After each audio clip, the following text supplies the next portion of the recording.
जो आज पसीना बहाता है उसी को एक दिन भाग्य चरण धोता है। इसीलिए कर्म करते रहिए, कर्म के बिना कुछ भी नहीं है। नमस्कार प्रिय दर्शकों, मैं हूं पंडित उज्जवल प्रकाश झा। आप देख रहे हैं पंचानन ज्योतिष। इस कार्यक्रम में आप सभी दर्शकों का बहुत बहुत स्वागत, बहुत बहुत अभिनंदन। दर्शकों, आज के इस कार्यक्रम में हम बात करेंगे बुध ग्रह को मेष राशि में अस्त होना। 1 मई 2026 को रात में 11:08 पर यह मेष राशि में अस्त हुए। दर्शकों, जब भी कोई ग्रह अस्त होता है, ज्योतिष शास्त्र के अनुसार यह फल या यह गोचर या यह अस्त होना सकारात्मक नहीं माना जाता है। जहाँ यह अस्त होते हैं वहाँ पर कुछ प्रतिकूल परिणाम देते हैं, सकारात्मक फल यह नहीं देते हैं।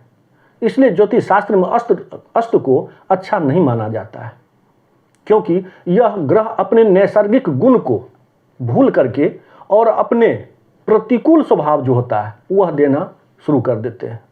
दर्शकों, जैसे बुध वाणी, बुद्धिमत्ता, विवेकता, व्यापार का, इसका यह ग्रह माने जाते हैं, कारक माने जाते हैं। दर्शकों, और इनका अस्त होना किन किन राशियों पर इनका क्या प्रभाव पड़ेगा, क्या अशुभ परिणाम पड़ेगा, क्या प्रतिकूल परिणाम पड़ेगा, इन्हीं सारी विषयों पर आज हम बात करेंगे इस कार्यक्रम में। दर्शकों, तो चलिए सबसे पहले बात करते हैं किन राशियों पर यह बुध का अस्त होना प्रभाव डालेगा। दर्शकों, सबसे पहले राशि है मेष राशि। मेष राशि में यह अस्त हो रहे हैं, अतः मेष राशि वाले जातकों के लिए यह लग्न में अस्त हो रहे हैं।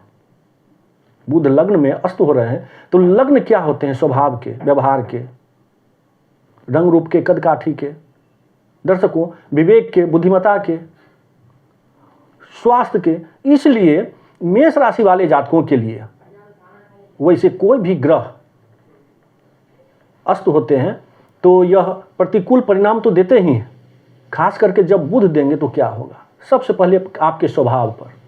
स्वभाव का मतलब हुआ आप स्वभाव से अच्छे हैं, मृदुल भाषी हैं, विनयी हैं, लेकिन स्वभाव में थोड़ा सा चिड़चिड़ापन आ जाएगा। आपकी वाणी में जो पहले मिठास रही होगी उसमें कमी आएगी। अतः मेष राशि वाले जातकों के लिए पहला राशि है जहां पर अस्त हो रहे हैं बुध। दर्शकों, यह अस्त होंगे बुध। इस स्थिति में थोड़ा आप अपनी वाणी में, अपनी क्रोध पर ध्यान रखेंगे। दूसरों को आप पहले जितना प्रभावित कर पा रहे थे, आप अपनी बातों को जिस तरह से रख पा रहे थे, या आपने कोई भी फैसला लेने में जल्दबाजी में हो, आप सटीक फैसला या अच्छी फैसला आप ले लेते थे, वह निर्णय लेने में आपको कमी महसूस होगी। दर्शकों, इसलिए कोई भी फैसला या आर्थिक निवेश से हो, अथवा किसी से कोई समझौता करना हो, डील करना हो व्यापार के माध्यम से, या फिर कोई पढ़ाई लिखाई में आपको कोई कोर्स करना हो, इस पर थोड़ा सावधानी बरतने की आवश्यकता है मेष राशि वाले जातकों के लिए, क्योंकि उनके राशि पर यह अस्त हो रहे हैं बुध, जो आपको 1 मई से अस्त हुए हैं। दर्शकों, इस दौरान, इस अवधि में आपको थोड़ी सतर्कता बरतनी पड़ेगी। अब दूसरी राशि है मिथुन राशि, जिसका स्वामी बुध स्वयं है। और मिथुन राशि वाले जातकों के लिए स्वामी खुद बुध हुए और बुध अस्त हैं।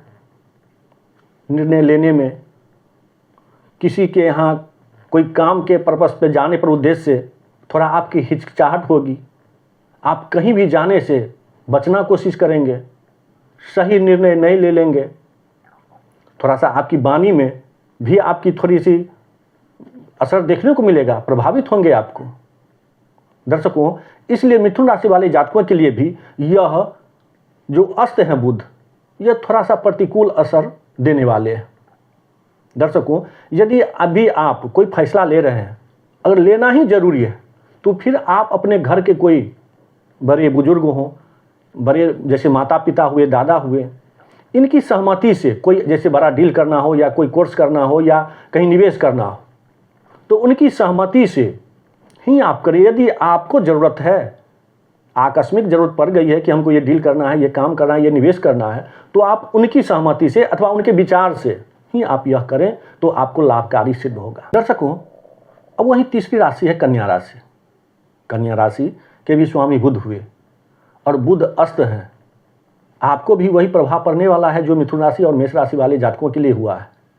थोड़ा अपनी वाणी में थोड़ा सा आप अपनी क्रोध में नियंत्रण रखिएगा। किसी से अगर आप कोई व्यवहार कर रहे हैं, कोई विचार कर रहे हैं या किसी से आप कोई डील कर रहे हैं, समझौता कर रहे हैं, वहाँ आपको थोड़ा सा सावधानी बरतना जरूरी है।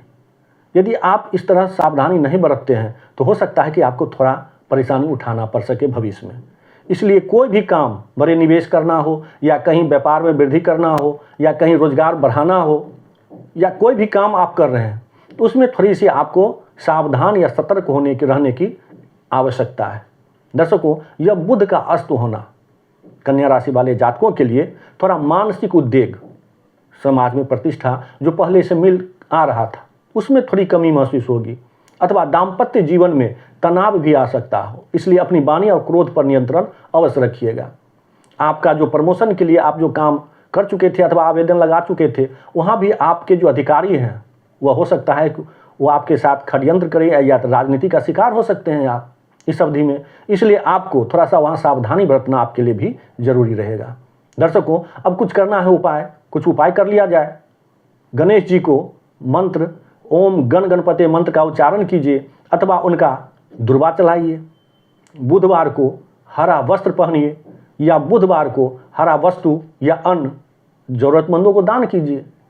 इससे बुध जो आपको अस्त हुए हैं वो आपको सकारात्मक फल देंगे और इससे आपकी परेशानियां कम होगी। दर्शकों, इन्हीं शब्दों के साथ इस कार्यक्रम को अब हम यहीं विराम देते हैं। आशा करता हूं कि यह कार्यक्रम आपको पसंद आया होगा। मेरे कहने और समझाने का तरीका यदि पसंद आया हो तो कृपया अपना प्यार भरा लाइक कमेंट जरूर कीजिएगा। और हाँ, यदि अभी तक आपने चैनल को सब्सक्राइब नहीं किए हैं तो चैनल को भी सब्सक्राइब जरूर कीजिएगा। फिर मिलेंगे एक नए कार्यक्रम में नए वीडियो के साथ। तब तक के लिए आज्ञा दीजिए। जय जय सिया राम।